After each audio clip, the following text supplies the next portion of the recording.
Why don't I start from that? Why don't I start from the bottom? To me, I look at all of you and I wonder if you are all on, some kind of, we should put you on suicide watch, right? Because it's incredible the amount of enthusiasm, passion, and courage that it takes to try and do startups in an environment that is completely unsuited to it. The government has no conception of what it takes. The city is really a bad infrastructure. We have so much talent that came out of the city, but that talent is all over the world. It's very rare to try and get that talent to come back and very hard to do it.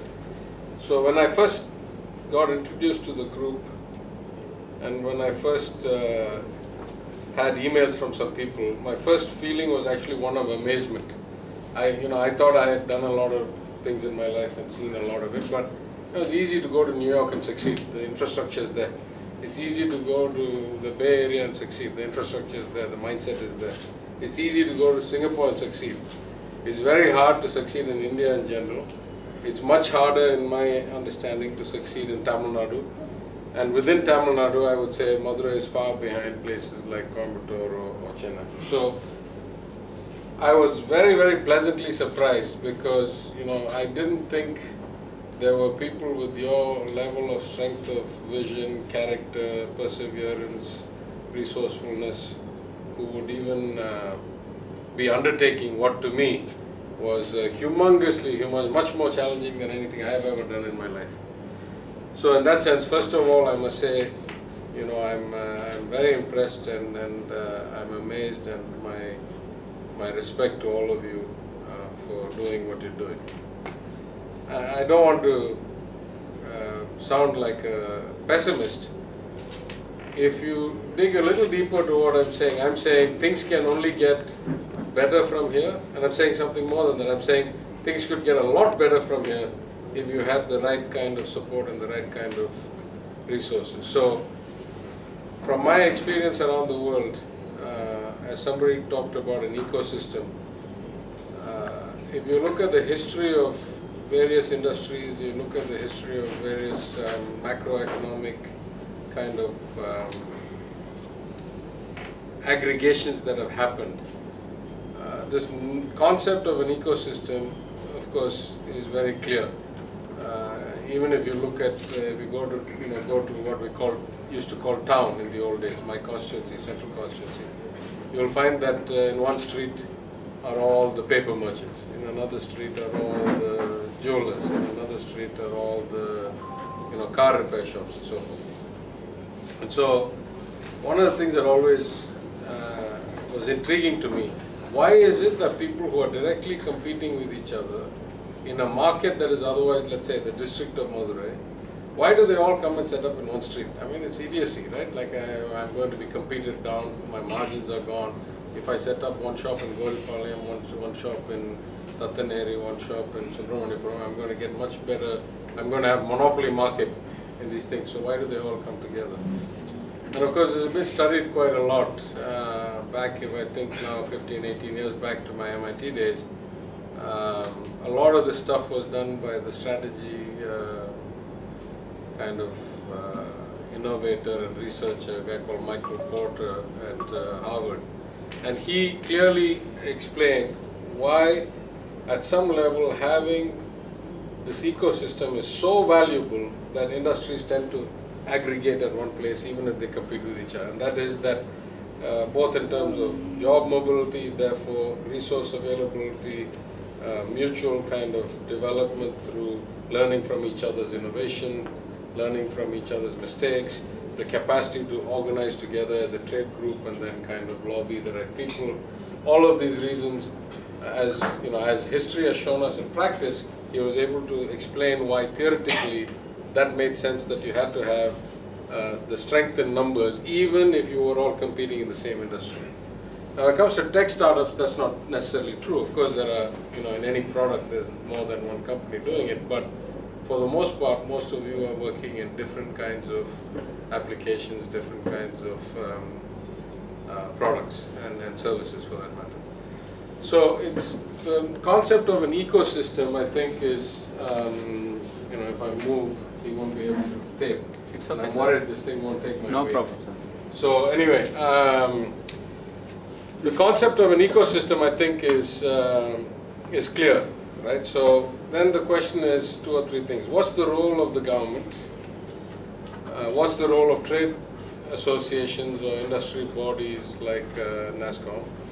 What's the role of capitalists who are looking for return, like venture capitalists or angel investors, so forth? And how do you reach kind of this critical mass of becoming a center of innovation? Because at the end of the day, I think there's kind of two levels of success for each one of you. One is if your company, your startup, your innovation, your idea, and your team is successful, and that can come in many ways. You can, you can change the world. You can create something phenomenally new. You can build a company that's acquired by somebody else, make you rich for the rest of your life. There's no bad goals, right? You're here to create value, and you're here to capture some of that value. So that is one level. The second level is if you truly want to create an ecosystem, then it has to be more than one man, more than one company, more than one team. That, I think, if you look at the history of the world, there's not been that many. Let's take a look at the US. Silicon Valley till, I'd say, the 70s or at least the late 60s was basically like a, arid backwater farming area, right? There was nothing there, and till probably Hewlett Packard and some of these Intel guys, and the original innovation was all hardware. It was not software. It was chips and transformers and what do you call them, triodes and stuff like that. So I think if you look at the evolution of Silicon Valley from then, clearly it is the premier kind of startup location, but even such locations start to have problems, right, when they reach a certain level of maturity. If we're lucky, we'll have those kinds of problems. But if you look around the US, then after a while, when they got too expensive and too concentrated, then places like so-called Silicon Alley, the New York City area, then you look at places like the Northwest, Seattle, around the whole Microsoft industry, and then going all the way down to Idaho and stuff. So since I lived most of my life in the US, if I look at that as an example, I say to create an ecosystem, you can get there many ways, but some of the things that help is to have kind of a big anchor company like a Microsoft, like an Intel, like an HP, that automatically, or for that matter in the space industry, that's Huntsville, Alabama, that came out of the federal government's research in rocket science that then led to a whole lot of, AutoCAD and all these other places, whatever they call it.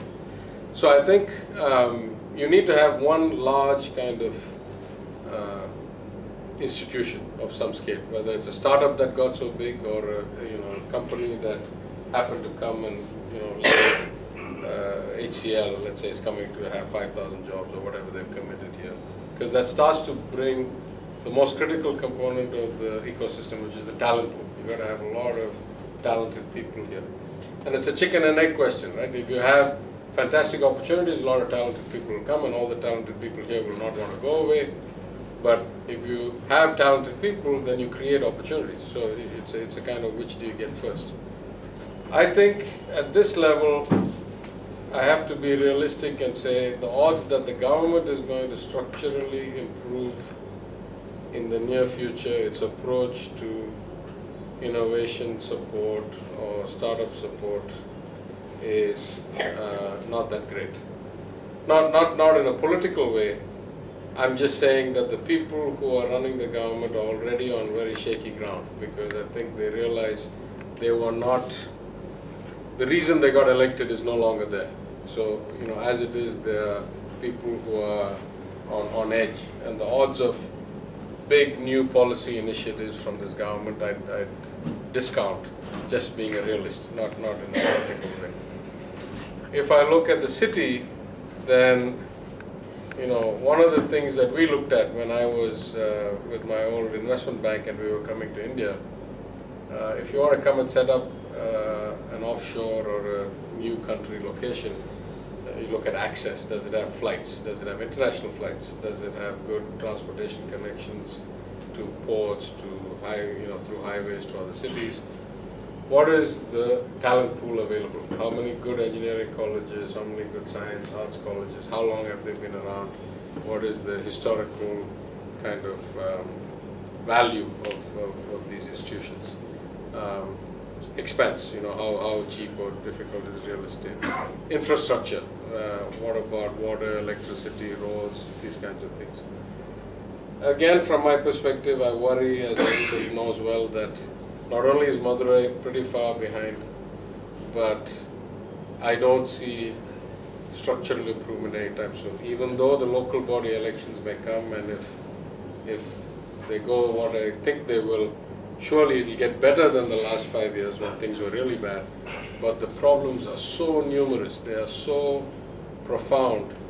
And you see, every year that you don't fix the problem while the population keeps increasing, while the traffic keeps increasing, is setting you deeper in the hole. You're digging a deeper and deeper hole. So if development had kind of kept pace, maybe we would have been 5 years behind. But if development stops for 5 years, now you're no longer 5 plus 5, 10 years behind, you're now 5 plus 10, 15 years behind. So to me, unless there's a fundamental infrastructure vision, and the smart city and all that is like meaningless drivel.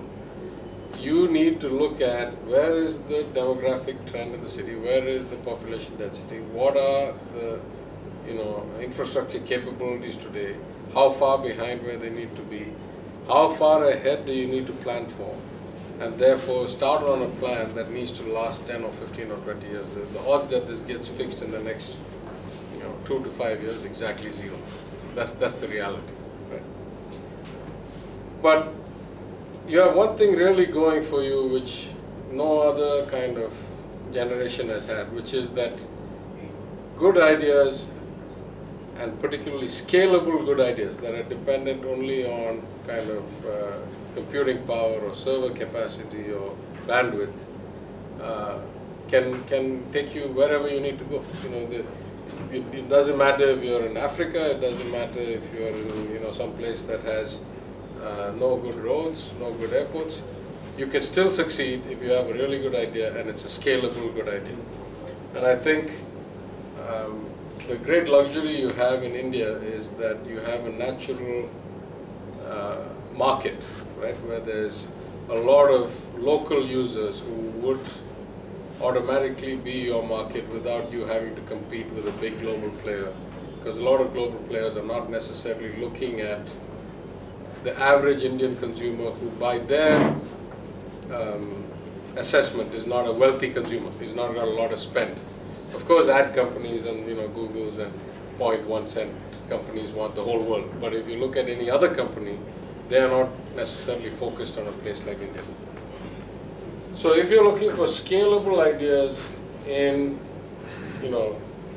infrastructure independent, purely computing power or connectivity capacity opportunities, to me, I think there are still a tremendous number of opportunities in India, particularly around this kind of, what can I say, the intersection of financial inclusion, which good or bad was happening, but now has been, just completely hammered through this demonetization as becoming really critical, right? Without some kind of structural improvement in financial inclusion, we are going to really, really have a bad time. So that's always a good seed for innovation, is to have a really bad necessity or really deep necessity. The technology that comes from Aadhaar and kind of biometric linked, therefore KYC light, therefore speed of sign up and speed of what can I say, scaling individuals, I think is a good trend. And as somebody mentioned here, the fact that a lot of our infrastructure we can leapfrog, and we have to leapfrog to better than the rest of the world, and there's going to be a lot of technology applications required for that. I mean, I'm sure you've seen this promotional video that has come out of Andhra Pradesh showing their AP dashboard or whatever it's called. You've seen this, right? Where they can track every street light, every groundwater measurement unit, whatever, and the Chief Minister can see. To me, that video was a bit like watching a farce, because of course they can get the data, but the state is in such bad shape. I mean, the entire state has only 98,000 something streetlights. It's ridiculous, right? So I think we are so much better off as a state in terms of our infrastructure, capacity, our education levels, our productivity, and therefore if you now try to bring that kind of an integrated technological administration into a place like Tamil Nadu, there's going to be a lot more opportunities to help, for lack of a better word, I'd call this kind of e-governance, right? So I think as I feel like you have taken on a monumental task, because it's rare to find people with this kind of spirit in a place where the infrastructure is this bad, where the anchor tenant doesn't exist, where the state government is not necessarily integrated. But the upside is huge, because there's all these opportunities in financial inclusion, in biometric and automated kind of KYC, in e-governance. In my own office, for example, we've set up for the first time a database of all the voters, a call center solution using like a third-party provider, and then linked it to a CRM solution that's got a third-party provider. So now we have an integrated way of looking at every single voter, all the interactions we've ever had with them in the course of, let's say, the 5 years that I'll be MLA. How many times have we done something for them individually? How many times have we done something for their street? How many times have we done something for their community? Did I fix the ration shop that covered them? You know, so we're building it slowly. We're building the database and say, eventually I want to be able to say, this is my constituency, here's a geographic map using something like Google Maps. These are the wards, these are the booths. Within these booths, these are the street booths, meaning every 6 streets or something have a voting booth, and that's how they assign. Within these 6 streets, this is the current state of play in terms of quality of drinking water, quality of general use water supply, quality of sewer, quality of road, quality of availability of toilets, street lights, etc., etc. So, we are building in our own small way a kind of e-governance approach where we can say, as an MLA, am I making things better or not? How bad is the situation, or how good is it?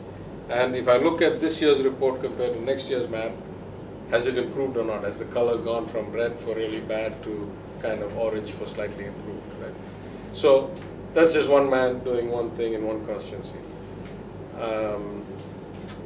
I'd like to say that I hope regime change, both at the city and at the state, will happen